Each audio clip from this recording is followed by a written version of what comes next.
نستعينه ونستغفره ونعوذ بالله من شرور أنفسنا ومن سيئات أعمالنا من يهده الله فلا مضل له ومن يضلل فلا هادي له وأشهد أن لا إله إلا الله وحده لا شريك له وأشهد أن محمدًا عبده ورسوله أما بعد فإن أصدق الحديث كتاب الله وخير الهدي هدي محمد صلى الله عليه وسلم وشر الأمور محدثاتها وكل محدثة بدعة وكل بدعة ضلالة يا أيها الذين آمنوا اتقوا الله حق تقاته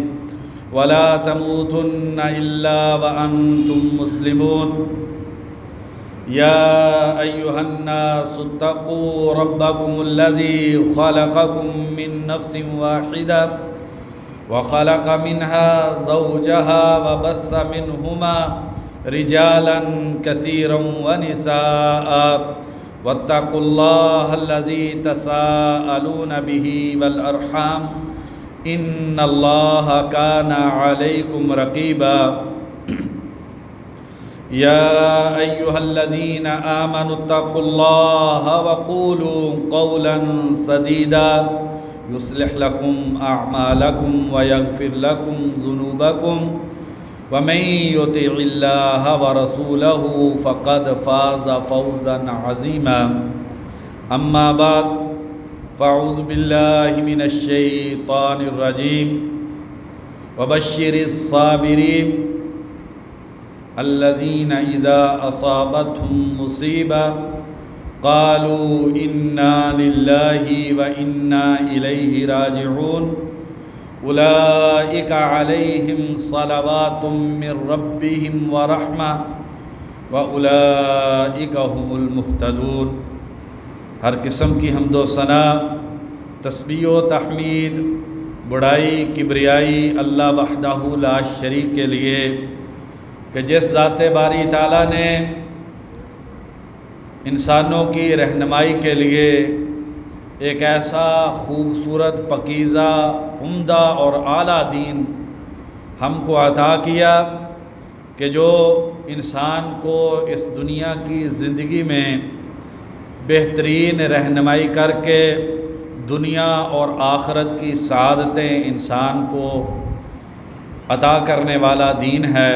ان گنت لا تعداد درود و سلام ہوں نبی اکرم صلی اللہ علیہ وسلم کی ذات اقدس پہ کہ جنہوں نے اللہ تبارک و تعالیٰ کے اس خوبصورت دین کو امت کے سامنے رکھا اور اس کا عملی نمونہ بھی پیش کیا۔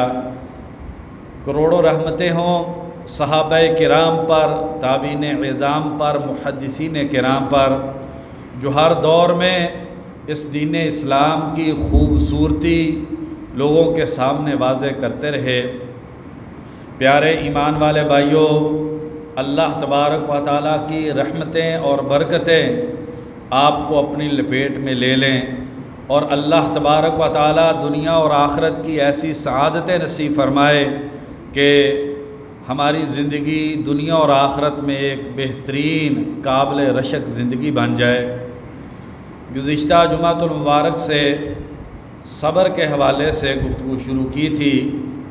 آج کے اس خطبے میں انشاءاللہ صبر کی جو اقسام ہیں اور صبر کے جو درجات ہیں اور صبر کے جو ثمرات اور فوائد ہیں ان کے حوالے سے انشاءاللہ گفتگو ہوگی۔ صبر یہ بہت بڑی نعمت ہے۔ گزشتہ خطبے میں بھی بخاری اور مسلم کی وہ عظیم اور خوبصورت حدیث میں نے آپ بھائیوں کو سنائی تھی جسے نبی اکرم صلی اللہ علیہ وسلم کے عظیم صحابی سیدنا ابو سعید خدری رضی اللہ عنہ بیان کرتے ہیں۔ نبی اکرم صلی اللہ علیہ وسلم نے فرمایا وَمَن يَتَصَبَّرْ يُصَبِّرْهُ اللَّهُ، جو انسان صبر کرنے کی کوشش کرتا ہے، اللہ تبارک و تعالیٰ اس انسان کو صبر کرنے کی توفیق عطا کر دیتے ہیں۔ وَمَا أُعْطِيَ أَحَدٌ عَطَاءً خَيْرًا وَأَوْسَعَ مِنَ الصَّبْرِ، اور کسی بھی انسان کو صبر سے اچھی، صبر سے بہتر، صبر سے وسیع، صبر سے اعلیٰ نعمت عطا نہیں کی گئی۔ انسان کو اس دنیا میں جو سب سے اعلیٰ نعمت میسر آتی ہے وہ نبی اکرم صلی اللہ علیہ وسلم کے اس فرمان کے مطابق وہ نعمت صبر ہے۔ گویا کہ اس دنیا میں اللہ تبارک و تعالیٰ نے انسان کے لیے جتنی بھی نعمتیں رکھی ہیں، ان نعمتوں میں سب سے اعلیٰ، افضل، اللہ تبارک و تعالیٰ کو سب سے زیادہ محبوب اور پسندیدہ، انسان کے لیے دنیا اور آخرت کے اعتبار سے، خیر و برکت کے اعتبار سے سب سے عظیم نعمت وہ صبر ہے۔ وَمَا أُعْطِيَ أَحَدٌ عَطَاءً خَيْرًا وَأَوْسَعَ مِنَ الصَّبْرِ، آپ صلی اللہ علیہ وسلم فرماتے ہیں کہ کسی بھی انسان کو صبر سے بہتر اور وسیع نعمت کوئی اور عطا نہیں کی گئی۔ آئیے بھائیو، دیکھیں جس نعمت کو سب سے بہترین نعمت کہا گیا ہے، یہ صبر ہوتا کیا ہے؟ علماء کرام نے صبر کی 4 قسمیں ذکر کی ہیں۔ سب سے پہلی قسم یہ ہے الصبر علی الطاعہ، عبادت کرنے میں صبر کرنا۔ انسان، دنیا کی رنگینی ہے، انسان عبادت کرنا چاہتا ہے، مسجد میں اللہ کے گھر میں سجدہ ریز ہونے کے لیے آنا چاہتا ہے، لیکن دنیا کی رنگینی ہے، کاروبار کی لذت ہے، دوستوں کی محفل کی چاشنی ہے، اور اسی طریقے سے بیوی بچوں کا پیار ہے، دوستوں کا لگاؤ، اور دنیا کے اندر بہت ساری چیزیں ایسی ہیں جو انسان کو عبادت کرنے میں رکاوٹ بنتی ہیں۔ صبح کی نماز کا وقت ہے، سردی کا موسم آ رہا ہے، گرم بستر ہے، اور ٹھنڈے پانی سے وضو کر کے مسجد میں نماز کے لیے آنا یہ ایک مشکل کام ہے۔ تو صبر کی قسموں میں سے سب سے اعلیٰ اور افضل ترین قسم یہ ہے کہ انسان ساری رکاوٹوں کے باوجود اللہ تبارک و تعالیٰ کی عبادت کر لے، یہ صبر کی سب سے اعلیٰ قسم ہے۔ انسان، نبی اکرم صلی اللہ علیہ وسلم نے فرمایا کہ میں تم کو نہ بتلاؤں جس کے ذریعے اللہ تبارک و تعالیٰ انسان کے گناہ صاف کر دیتے ہیں؟ تو اس میں آپ صلی اللہ علیہ وسلم نے جن چیزوں کا ذکر کیا اس میں ایک چیز اسباغ الوضوء علی المکارہ، ناپسندیدگی ہے، مشکل ہے، لیکن پورے طریقے سے ایمان کے نور کے ساتھ انسان وضو کرتا ہے۔ صبح کا وقت ہے، سردی کی شدت ہے، پانی بڑا ٹھنڈا ہے، اللہ کا ہم پر بہت احسان ہے کہ ہمیں تو اب بہت ساری نعمتیں میسر ہیں۔ جب یہ ساری سہولتیں نہیں تھیں تو ٹھنڈے پانی سے وضو کر کے ٹھٹھرتی ہوئی سردی کی رات میں اللہ اکبر کی صدا سن کے گرم بستر کو چھوڑ کے آ کے اور اللہ تبارک و تعالیٰ کے دربار میں آ کے جھک جانا، اپنے آپ کو نماز کا پابند بنا لینا، کھانے کی چاہت ہے لیکن روزے کی موجودگی میں کھانے کی بھوک ہے لیکن کھانا نہ کھانا، تو سب سے اعلیٰ قسم صبر کی یہ ہے کہ انسان عبادت کرے، اور اس عبادت میں جو رکاوٹ ہے انسان اس رکاوٹ کو عبور کر کے آئے۔ انسان حج کرنے کے لیے جاتا ہے، بیت اللہ کا دیدار کرنے کا مقصد ہے وہ عبادت کہ جس کے کرنے سے اللہ تبارک و تعالیٰ انسان کی گزشتہ زندگی کے سارے گناہ معاف کر دیتے ہیں، لیکن اس کے لیے بیوی بچوں کو چھوڑ کے جانا ہے، اپنے وطن کاروبار کو ترک کرنا ہے، اپنی محنت سے کمائے ہوئے پیسے کو اللہ تبارک و تعالیٰ کے راستے میں خرچ کرنا ہے۔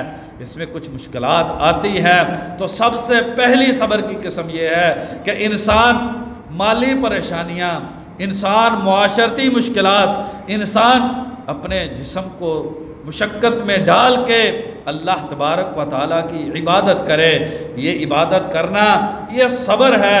اس لیے نبی کائنات صلی اللہ علیہ وسلم ان کے بارے میں سیداتنا عائشہ رضی اللہ عنہا بیان کرتی ہے کہ نبی اکرم صلی اللہ علیہ وسلم جب تہجد کی نماز پڑھتے فلا تسأل عن حسنہن وطولہن، آپ صلی اللہ علیہ وسلم کی اس تہجد کی نماز کی لمبائی اور خوبصورتی کے بارے میں مت پوچھو۔ وہ نماز بڑی خوبصورت اور لمبی ہوا کرتی تھی۔ کتنی لمبی ہوتی؟ آدھی رات تقریباً نبی اکرم صلی اللہ علیہ وسلم 4 گھنٹے 3 گھنٹے نبی اکرم صلی اللہ علیہ وسلم کھڑے ہو کے اللہ کے سامنے عبادت کرتے، اور لمبا قیام کرنے کی وجہ سے نبی اکرم صلی اللہ علیہ وسلم کے پاؤں مبارک سوج جاتے۔ بھائیو، آج میں اور آپ فرض نماز سے غافل ہو گئے، ہم نے اپنے بچوں کو مسجد سے دور کر دیا۔ نبی کائنات صلی اللہ علیہ وسلم اتنا لمبا قیام کرتے تہجد کا کہ خون کی گردش کے نہ ہونے کی وجہ سے آپ صلی اللہ علیہ وسلم کے پاؤں مبارک سوج جاتے، سوزش کا شکار ہو جاتے۔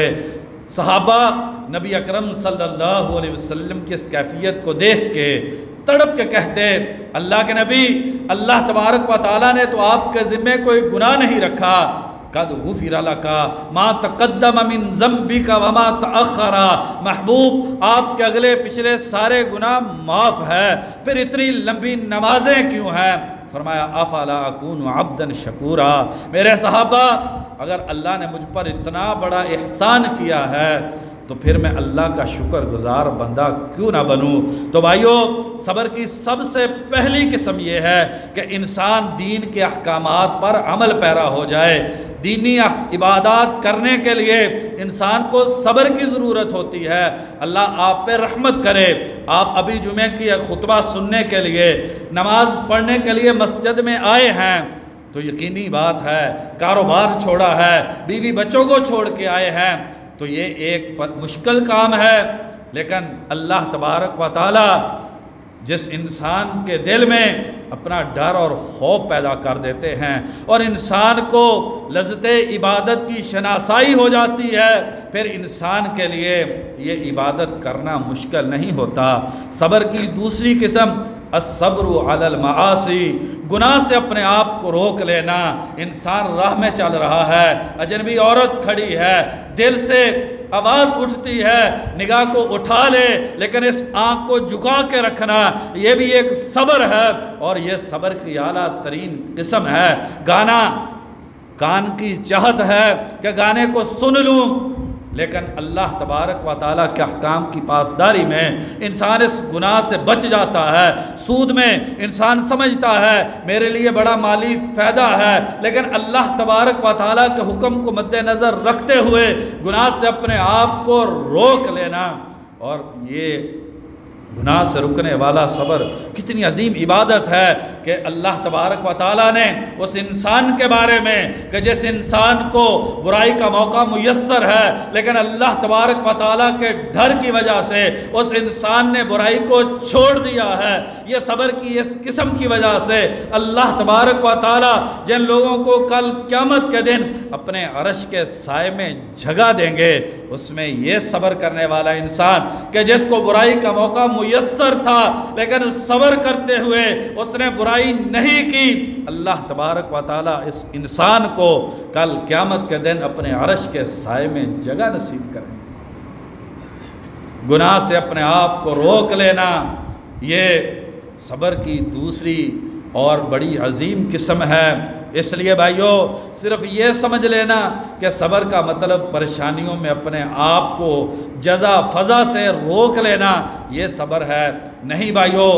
حقیقی صبر اپنے آپ کو گناہ سے روکنا ہے، اور جو انسان اپنے آپ کو گناہ سے نہیں روک پاتا یہ انسان صابر نہیں ہے۔ نبی اکرم صلی اللہ علیہ وسلم نے فرمایا، بخاری شریف کی حدیث ہے، المہاجر من ہاجر ما نہی اللہ عنہ، مہاجر وہ ہے جس نے جس چیز سے اللہ نے روکا اس نے اپنے آپ کو اس سے روک لیا، یہ انسان مہاجر ہے۔ انسان ہجرت کر کے علاقہ چھوڑ کے دوسرے علاقے میں منتقل ہو جائے لیکن گناہ ترک نہیں کرتا، یہ کیسی ہجرت ہے؟ حقیقی ہجرت تو یہ ہے کہ انسان گناہوں کو چھوڑ دے، اور جو انسان گناہوں سے صبر کرتا ہے اللہ تبارک و تعالیٰ اس انسان کو کیا عطا کرتے ہیں۔ شیخ الاسلام ابن تیمیہ رحمہ اللہ فرماتے ہیں وہ مرد جو اجنبی عورت سے اپنی نگاہ کو جھکا لیتا ہے، اپنی آنکھ کی حفاظت کرتا ہے، اللہ تبارک و تعالیٰ اس انسان کے دل میں اپنا نور ڈال دیتے ہیں، اور پھر جس دل میں اللہ تبارک و تعالیٰ اپنا نور ڈال دیتے ہیں اس دل کو عبادت میں لذت نصیب ہوتی ہے۔ یہ جو ہم عبادت کرتے ہیں اور پھر ہمیں عبادت کی لذت نصیب نہیں ہوتی، نماز پڑھی ہے لیکن جیسے صحابہ کی کیفیت ہوتی تھی وہ نماز پڑھ کے پلٹتے تھے تو ایک نماز سے ہی ان کی زندگی بدل جاتی تھی، وہ اللہ تبارک و تعالیٰ سے سرگوشی کر کے اپنے آپ کو نماز پڑھنے کے بعد ایمان کی ایسی اعلیٰ کیفیت میں سمجھتے تھے کہ ہمیں وہ لذت نصیب نہیں ہوتی۔ اس کی بڑی وجہ یہی ہے بھائیو کہ ہم گناہوں سے صبر نہیں کرتے۔ ابھی گناہ کیا اور مسجد میں آ کے نماز پڑھی، اس نماز میں پھر لذت عبادت ہمیں نصیب نہیں ہوتی۔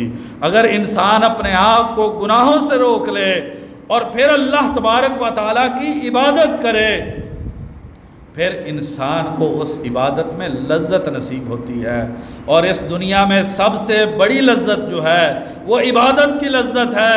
جس انسان کو عبادت کی لذت نصیب ہو جاتی ہے پھر اس انسان کے سامنے گناہ کی لذت کی کوئی حیثیت نہیں رہتی ہے، چونکہ ہم حقیقی معنی میں صبر کی جو پہلی قسم ہے کہ عبادت میں صبر کرنا، ہمیں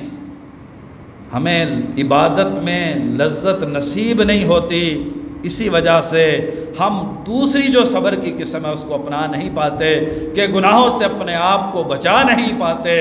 اس لیے صبر جو ہے یہ پورے دین کا خلاصہ ہے۔ ہمارے سلف یہ کہتے تھے کہ صبر کا ایمان کے ساتھ وہی تعلق ہے جو سر کا بدن کے ساتھ ہے۔ جس بدن پہ سر نہیں ہے وہ بدن مردہ ہے، اس کی کوئی حیثیت اور قیمت نہیں ہے، اور جس ایمان میں صبر نہیں ہے اس ایمان کی بھی کوئی حیثیت نہیں ہے۔ اس لیے شیخ الاسلام ابن تیمیہ رحمہ اللہ فرماتے ہیں کہ الصبر واجب باتفاق العلماء، اس امت کے سارے علماء اس بات پر متفق ہیں کہ صبر کرنا واجب ہے۔ جو انسان صبر نہیں کرتا وہ انسان گناہ گار ہے۔ صبر کی تیسری قسم مصیبت اور پریشانی پہ صبر کرنا ہے۔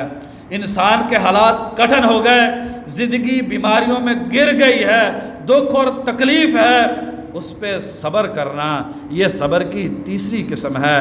نبی اکرم صلی اللہ علیہ وسلم نے ایک مرتبہ عورتوں کو مخاطب کر کے فرمایا، بخاری شریف کی حدیث ہے، جس عورت کے 3 بچے اللہ تبارک و تعالیٰ کے پاس چلے جائیں، وہ عورت اس پہ صبر کر جائے، اللہ تبارک و تعالیٰ اس عورت کو جنت عطا کریں گے۔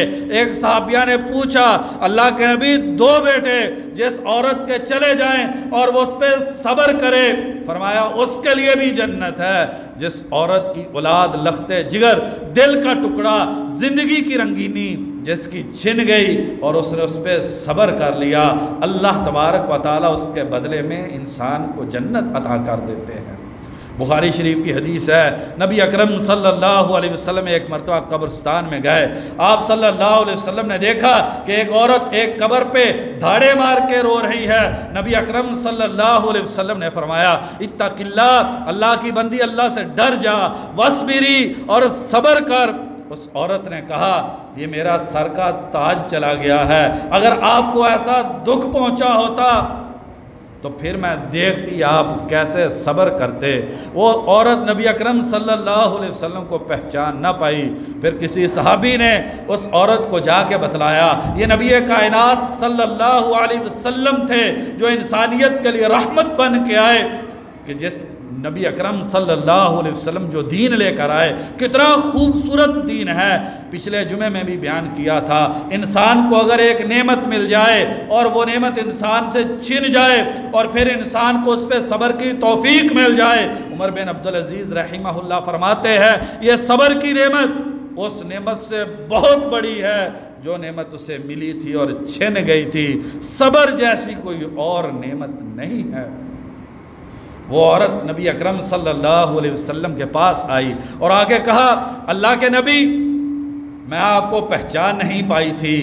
آپ صلی اللہ علیہ وسلم نے اتنا خوبصورت جملہ فرمایا، اگر پوری دنیا کا سونا اکٹھا کر کے اس کو لکھا جائے تو سونا اس کی قیمت ادا نہیں کرتا۔ نبی کائنات صلی اللہ علیہ وسلم نے فرمایا، انما الصبر عند الصدمۃ الاولی، صبر تب ہے جب دکھ کی پہلی چوٹ پڑتی ہے۔ جو اس وقت صبر کر جاتا ہے اللہ تبارک و تعالی اس انسان کو اس دنیا کے اندر بھی عزت اور رفعت عطا کرتے ہیں۔ اس صبر کے بدلے میں اللہ تبارک و تعالی اس انسان کو اس کی یہ دنیا کی زندگی اتنی خوبصورت بن جاتی ہے کہ پھر کوئی رنج نہیں ہے، دکھ نہیں ہے، مصیبت نہیں ہے۔ پھر یہ مصیبتیں انسان کے لیے اللہ تبارک و تعالیٰ کے ہاں مقام کو بلند کرنے کا ذریعہ بن جاتی ہیں۔ ذرا غور کیجئے، نبی کائنات صلی اللہ علیہ وسلم نے کیسی غربت اور بھوک دیکھی ہے کہ پیٹ پہ 2 پتھر باندھے ہیں۔ نبی کائنات صلی اللہ علیہ وسلم کا بچپنا یتیمی کا بچپنا ہے، ماں کا سایہ نہیں ہے، باپ کا سایہ نہیں ہے، دادا کا سایہ نہیں ہے، ساتھ دینے والی بیوی وہ جو ہے آغاز اسلام میں فوت ہو جاتی ہے۔ آپ صلی اللہ علیہ وسلم کے صحابہ کو انگاروں پہ لٹایا جاتا ہے۔ آپ صلی اللہ علیہ وسلم کی صحابیہ کو 2 اونٹوں کے درمیان باندھ کے چیر دیا جاتا ہے۔ آپ کی بیٹیوں کو طلاق دی جاتی ہے۔ اس نبی رحمت کو سجدے کی حالت میں، بخاری شریف کی حدیث ہے، سجدے کی حالت میں جسم پلا کے گندگی رکھی جاتی ہے۔ آپ کے صحابہ کو مارا پیٹا جاتا ہے، پتھر باندھ کے کھینچا جاتا ہے۔ نبی اکرم صلی اللہ علیہ وسلم کو مکہ جیسی محبوب جگہ سے در بدر کر دیا جاتا ہے۔ آپ صلی اللہ علیہ وسلم کے صحابہ آپ کی آنکھوں کے سامنے شہید ہوتے ہیں۔ دنیا کی کوئی تکلیف ایسی نہیں جو نبی کائنات صلی اللہ علیہ وسلم نے نہ دیکھی ہو، لیکن اس کے باوجود صبر کے پہاڑ تھے، عزم و استقلال اتنا مضبوط تھا کہ انسانی تاریخ میں اس کی مثال نہیں ملتی۔ اور پھر اللہ تبارک و تعالیٰ نے اسی صبر کی بدولت نبی کائنات صلی اللہ علیہ وسلم کو سارے نبیوں کا سردار بنایا ہے۔ امام علی بن مدینی رحمہ اللہ فرماتے ہیں، ہم تو چھوٹی سی تکلیف آئی آپ دیدہ ہو گئے، اللہ تبارک و تعالیٰ سے شکوے شروع کر دیے۔ اللہ کی ہم نعمتیں اگر دیکھیں، ہم پہ نعمتیں کتنی ہیں اس کے مقابلے میں اگر اس خالق کائنات نے، اور یہ جو پریشانی آئی ہے انشاءاللہ ابھی بیان کریں گے، وہ پریشانی بھی ہمارے لیے خیر اور برکت کا باعث ہوتی ہے۔ یہ تو میں اور آپ اپنی کم ظرفی سے یہ سمجھ بیٹھتے ہیں کہ شاید جو ہے یہ میرے لیے برا معاملہ ہے، نہیں، اللہ تبارک و تعالیٰ اپنی مخلوق کے ساتھ جو کرتے ہیں وہ خیر اور برکت والا معاملہ ہے۔ علی بن مدینی رحمہ اللہ فرماتے ہیں کہ اللہ تبارک و تعالیٰ نے اس دین کی حفاظت 2 انسانوں کے ذریعے کی، تیسرا کوئی ان جیسا مسلمانوں کی تاریخ میں ملتا نہیں ہے۔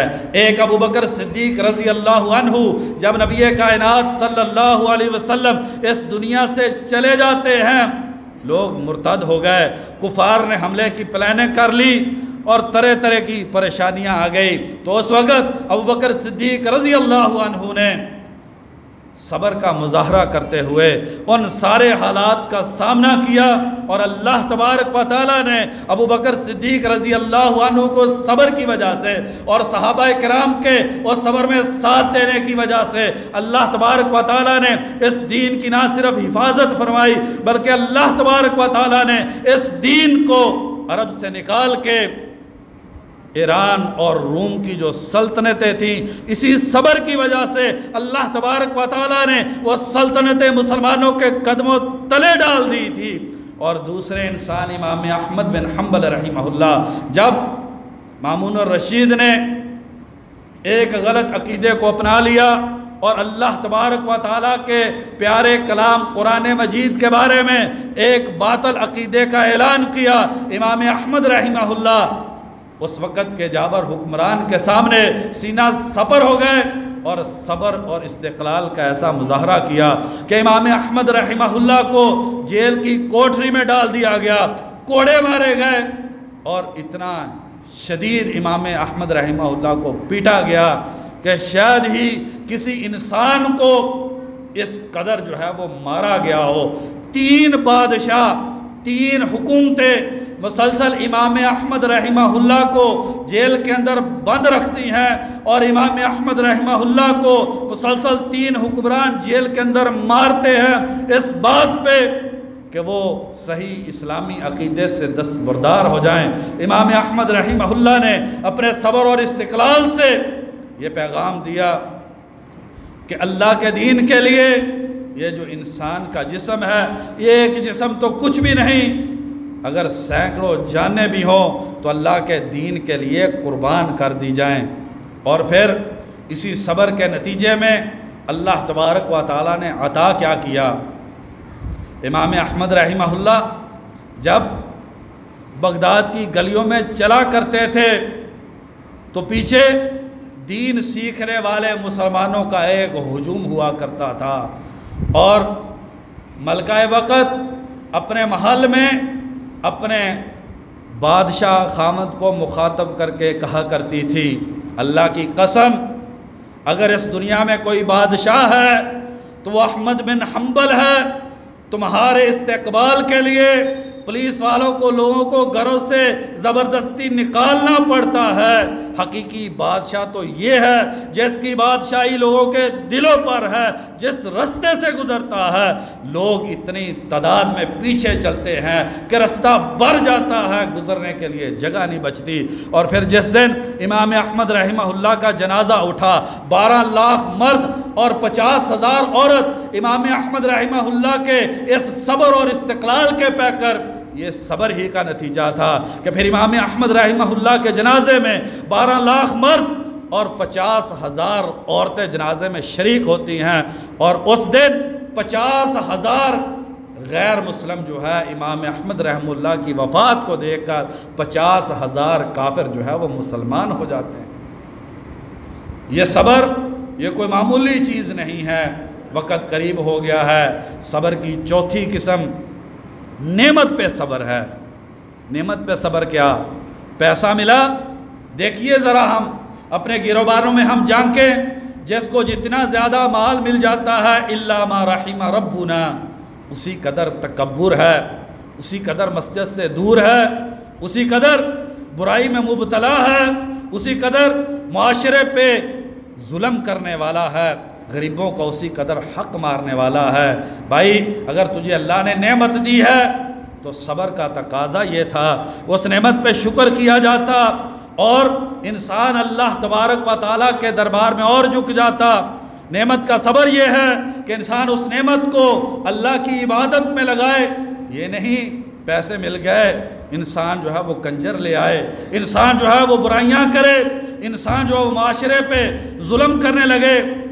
نعمت کا صبر یہ ہے کہ انسان اس نعمت کو اللہ تبارک و تعالیٰ کی عبادت میں صرف کرے، انسانیت کی خیر خواہی میں اس نعمت کو لگائے، اور خود اللہ تبارک و تعالیٰ کا شکر ادا کرے، پہلے سے زیادہ اللہ تبارک و تعالیٰ کی عبادت کرے۔ یا اللہ میرے پاس یہ تھا تو نے اور دے دیا، یہ تیرا فضل ہے۔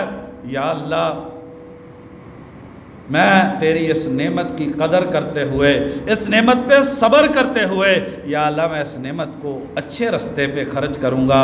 یہ صبر کی علماء نے 4 قسمیں بیان کی ہیں۔ اللہ تبارک و تعالیٰ سے دعا ہے اللہ تبارک و تعالیٰ ہمیں حقیقی معنی میں صبر کرنے کی توفیق نصیب فرما دے۔ وما توفیقی الا باللہ۔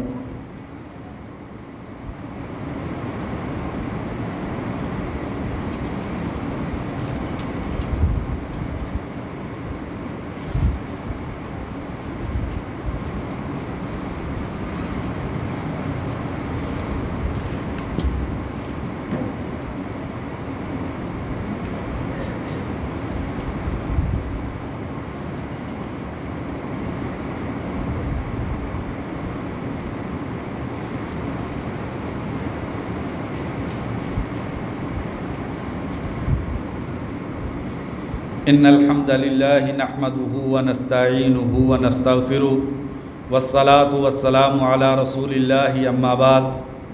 امام ابن القیم رحمہ اللہ نے صبر پہ ایک بڑی خوبصورت کتاب عدۃ الصابرین کے نام سے لکھی ہے۔ اس میں مشہور تابعی قتادہ رحمہ اللہ کا ایک قول نقل کیا ہے، بڑا خوبصورت فرمان ہے۔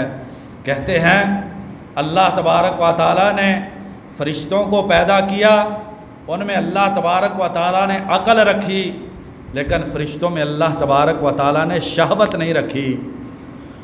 اور اللہ تبارک و تعالیٰ نے جانوروں کو پیدا کیا، ان میں اللہ تبارک و تعالیٰ نے شہوت رکھی اور ان میں عقل نہیں رکھی۔ اللہ تبارک و تعالیٰ نے انسان کو پیدا کیا، اس میں عقل بھی رکھی اور اس میں اللہ تبارک و تعالیٰ نے شہوت خواہشات بھی رکھی۔ تو جس انسان نے اپنی عقل کو غالب کر لیا اور اپنی شہوات کو دبا دیا، یہ انسان جو ہے، یہ انسان فرشتہ صفت انسان ہے۔ اور جس انسان کی شہوت اس کی عقل پہ غالب آ گئی تو اس انسان کے اندر حیوانیت غالب آ گئی ہے۔ اس انسان کی انسانیت دب کے اس انسان پہ حیوانیت جو ہے وہ غالب آ گئی ہے۔ عقل کا تقاضا بھی یہی ہے کہ انسان صبر کرے۔ امام ابن القیم رحمہ اللہ فرماتے ہیں کہ انسان کی اکثر بربادی انسان کی محبوب چیزوں میں ہوتی ہے۔ انسان کا نفس جن چیزوں کو بہت زیادہ پسند کرتا ہے، انسان اکثر انہی چیزوں کی وجہ سے برباد ہو جاتا ہے۔ اور انسان کا نفس جن چیزوں کو ناپسند کرتا ہے، اکثر طور پہ انہیں کرنے میں انسان کی کامیابی ہے۔ امام غزالی رحمہ اللہ فرماتے ہیں کہ پوری اخلاقیات کا جو خلاصہ ہے وہ صبر ہے، پورا ایمان اور اخلاق یہ صبر ہے۔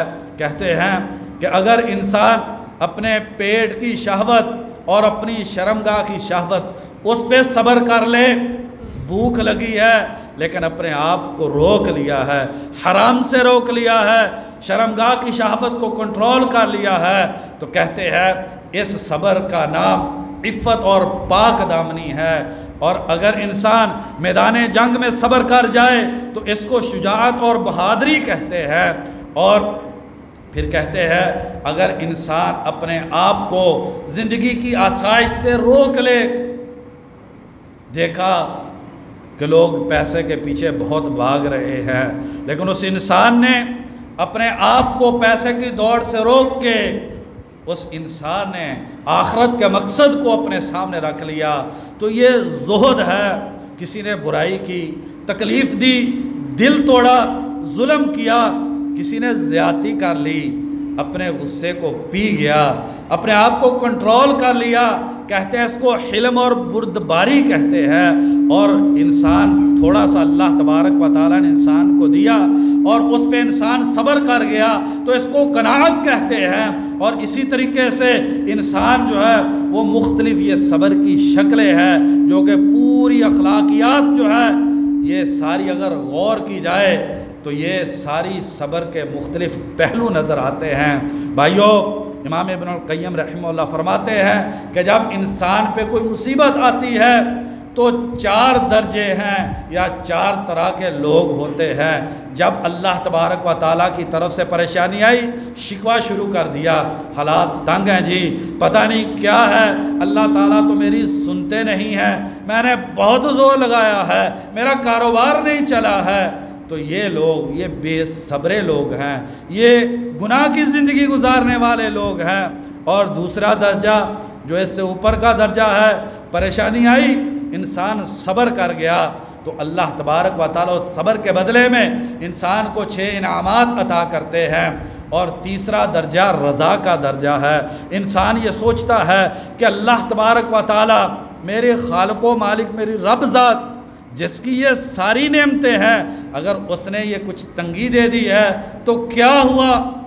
یہ تیسرا درجہ جو صبر سے اعلیٰ درجہ ہے، اللہ تبارک و تعالیٰ کی تقدیر پہ راضی ہو جانا اور اس کو دل کے اطمینان سے اس پریشانی کو برداشت کرنا، یہ رضا کا درجہ ہے، اور اس سے اوپر کا درجہ شکر کا درجہ ہے۔ امام ابن القیم رحمہ اللہ فرماتے ہیں کہ انسان یہ سوچتا ہے کہ یہ جو مجھے پریشانی آئی ہے یہ مجھے کس ذات نے دی ہے۔ بخاری اور مسلم کی حدیث ہے، عمر بن خطاب رضی اللہ عنہ بیان کرتے ہیں للہ ارحم بعبادہ من ھذہ بولدہا، اللہ کی قسم، اللہ تبارک و تعالی اپنے بندوں پہ ماں کو جو محبت اور رحمت ہوتی ہے اپنی اولاد سے، اس سے بڑھ کے اللہ تبارک و تعالی کی رحمت اپنے بندوں پر ہے۔ بخاری اور مسلم کی دوسری حدیث میں ابو ہریرہ رضی اللہ عنہ بیان کرتے ہیں اللہ تبارک و تعالی نے 100 رحمتیں پیدا کی، ایک رحمت مخلوق کے اندر ڈال دی۔ یہ جو ماں اپنی اولاد سے محبت کرتی ہے، یہ باپ کی جو شفقت ہے، بہن کا جو بھائی سے پیار ہے، یہ جانوروں کے اندر جو ایک دوسرے سے محبت ہے، یہ ساری اس رحمت، ایک رحمت کا حصہ ہے، اور 99 رحمتیں اللہ تبارک و تعالیٰ کے پاس ہیں۔ جب انسان اس پہلو سے سوچتا ہے تو پھر انسان اس نتیجے پہ پہنچتا ہے کہ یا اللہ جو تو نے مجھے یہ پریشانی دی ہے، یہی پریشانی میرے لیے بہتر تھی، اور میں جس کو نعمت سمجھ رہا تھا وہ میرے لیے بہتر نہیں تھی، کیونکہ تو ارحم الراحمین ذات ہے۔ اگر میرے لیے وہ نعمت اچھی ہوتی، یا اللہ تو کبھی بھی مجھ سے وہ نعمت نہ لیتا، کیونکہ تو ارحم الراحمین، ماں سے بڑھ کر رحم کرنے والی ذات ہے۔ تو پھر انسان الحمدللہ کہتا ہے۔ ابن ماجہ کی حدیث ہے، صحیح حدیث، نبی اکرم صلی اللہ علیہ وسلم کو جب کوئی پریشانی آتی تو فرماتے الحمدللہ علی کل حال، یا اللہ تو جس حالت میں رکھے تیرا شکر ہے، کیونکہ تو ہمارے ساتھ وہی کرے گا جو ہمارے لیے بہتر ہے۔ یہ صبر کا اعلیٰ درجہ ہے۔ صبر کرنے والے کو ملتا کیا ہے؟ واللہ یحب الصابرین، اللہ تبارک و تعالیٰ صبر کرنے والوں سے محبت کرتے ہیں۔ کتنا عظیم انسان ہے جو اللہ تبارک و تعالیٰ کا محبوب بن جاتا ہے، اللہ کی انسان کو محبت مل جاتی ہے۔ ان اللہ مع الصابرین، دوسرا اعزاز یہ ہے جو انسان صبر کرتا ہے اللہ اس کے ساتھ ہے، اللہ کی مدد اس کے ساتھ ہے۔ جس کے ساتھ اللہ تبارک و تعالیٰ ہے اسے دنیا میں کسی چیز کی ضرورت نہیں ہے۔ نبی کائنات صلی اللہ علیہ وسلم نے فرمایا جو تجھ کو مل گیا ہے یہ کوئی دنیا میں تجھ سے چھین نہیں سکتا تھا، اور جو تجھے نہیں ملا ہے یہ دنیا میں تجھے کوئی دے نہیں سکتا تھا۔ اگر آدم علیہ السلام سے لے کے قیامت تک کے سارے انسان اور جن اکٹھے ہو جائیں کہ تجھے وہ چیز دے دیں جو تیرے لیے اللہ نے نہیں لکھی ہے، کوئی دے نہیں سکتا، اور اگر یہ سارے اکٹھے ہو کے تجھ سے اس چیز کو چھیننا چاہے جو اللہ نے تیرے لیے لکھ دی ہے، یہ کوئی تجھ سے چھین نہیں سکتے ہیں۔ ان اللہ مع الصابرین، اللہ تبارک و تعالیٰ صبر کرنے والوں کے ساتھ ہیں۔ یجزون الغرفۃ بما صبروا، اور جنت میں صبر کرنے والے سب سے اونچے مقام پر ہوں گے۔ انما یوفی الصابرون اجرهم بغیر حساب، اللہ صبر کرنے والوں کو بدلہ بغیر حساب کے دے گا۔ امام اوزاعی رحمہ اللہ فرماتے ہیں لوگوں کو تول کے اجر دیا جائے گا، اور صبر کرنے والوں کو بغیر تول اور بغیر شمار کے اللہ تبارک و تعالیٰ اجر دیں گے۔ وبشر الصابرین، صبر کرنے والوں کو اللہ تبارک و تعالیٰ نے فرمایا خوشخبری دے دو، دنیا کی اچھی زندگی کی خوشخبری دے دو۔ اس انسان کی دنیا کی زندگی بہترین اور خوبصورت زندگی ہوگی، اور آخرت کی زندگی بھی بہترین ہوگی۔ چھٹا انعام اولئک علیہم صلوات من ربہم ورحمہ، ان لوگوں پہ اللہ کی طرف سے رحمتیں، برکتیں، خیرات اور سعادتیں نازل ہوتی ہیں۔ وَأُولَئِكَ هُمُ الْمُهْتَدُونَ، اور صبر کرنے والے لوگ ہی ہدایت یافتہ ہیں۔ اللہ تبارک و تعالیٰ سے دعا ہے اللہ تبارک و تعالیٰ ہمیں صبر کرنے کی توفیق عطا فرما دے۔ یا اللہ یہ ایمان والے بھائی مسجد میں تیرے گھر میں تجھے راضی کرنے کے لیے، عبادت کرنے کے لیے آئے ہیں، یا اللہ ان کے گھروں کو اپنی رحمت اور برکت سے بھر دے۔ یا اللہ اولادوں کو آنکھوں کی ٹھنڈک بنا دے۔ یا اللہ گھر میں سکون عطا فرما دے۔ یا اللہ دنیا اور آخرت کی سعادتیں اور برکتیں نصیب فرما دے۔ یا اللہ حلال کی وسیع روزی نصیب فرما دے۔ یا اللہ کتنے ہی بھائی جمعہ کی اذان سے پہلے آ جاتے ہیں، یا اللہ ان کی حاضری کو قبول کر کے دنیا میں برکت اور آخرت میں نجات کا ذریعہ بنا دے۔ یا اللہ ہم سب کی اس جمعہ کی عبادت اور حاضری کو اپنی رحمت سے قبول فرما کے جنت الفردوس میں جانے کا ذریعہ بنا دے۔ یا اللہ ہر مسلمان جو پریشان ہے اپنی رحمت سے اس کی پریشانی کو دور فرما دے۔ یا اللہ بہت سارے لوگ بیمار ہیں، یا اللہ شفائے کاملہ عاجلہ نصیب فرما دے۔ یا اللہ جو مالی تنگ دستی کا شکار ہیں اپنی رحمت سے حلال کی وسیع روزی نصیب فرما دے۔ یا اللہ ملک پاکستان کی حفاظت فرما۔ یا اللہ پوری دنیا میں جہاں پر بھی مسلمان آباد ہیں یا اللہ انہیں عزت اور ترقی نصیب فرما۔ یا اللہ دین اسلام کے مطابق زندگی گزارنے کی توفیق نصیب فرما۔ یا اللہ 5 وقت جماعت کے ساتھ نماز ادا کرنے کی توفیق نصیب فرما۔ یا اللہ دنیا کی زندگی بھی یا اللہ بہترین عطا فرما، اور آخرت میں نبی اکرم صلی اللہ علیہ وسلم کی صحبت و رفاقت میں جنت الفردوس میں جانے کی سعادت نصیب فرما۔ یہ ایک اعلان ہے، آج مغرب کی نماز کے بعد جامع مسجد محمدی اہل حدیث نثار کالونی گلی نمبر 4 میں دفاع صحابہ اور اہل بیت سیمینار منعقد ہو رہا ہے، جس میں شیخ الحدیث جناب مولانا غلام مصطفیٰ ظہیر امن پوری حافظہ اللہ اور مولانا بہادر علی سیف حافظہ اللہ خطاب فرمائیں گے۔ دینی پروگراموں میں جا کے اپنے آپ کو نور ایمان سے منور کرنا یہ موجودہ دور میں بڑا ضروری ہے۔ دل جو ہے یہ اس مادیت پرست دنیا میں رہ کے اس پہ زنگ آ جاتا ہے۔ اس طرح کے دینی پروگراموں میں شرکت سے اللہ تبارک و تعالیٰ قرآن اور حدیث کی برکت سے دلوں کو نور ایمان کی تازگی عطا کر دیتے ہیں۔ پروگراموں میں جانا چاہیے۔ اللہ تبارک و تعالیٰ ہمیں اپنے دین سے محبت کرنے کی توفیق عطا فرما دے۔ سبحان ربک رب العزت عما یصفون وسلام علی المرسلین والحمد للہ رب العالمین۔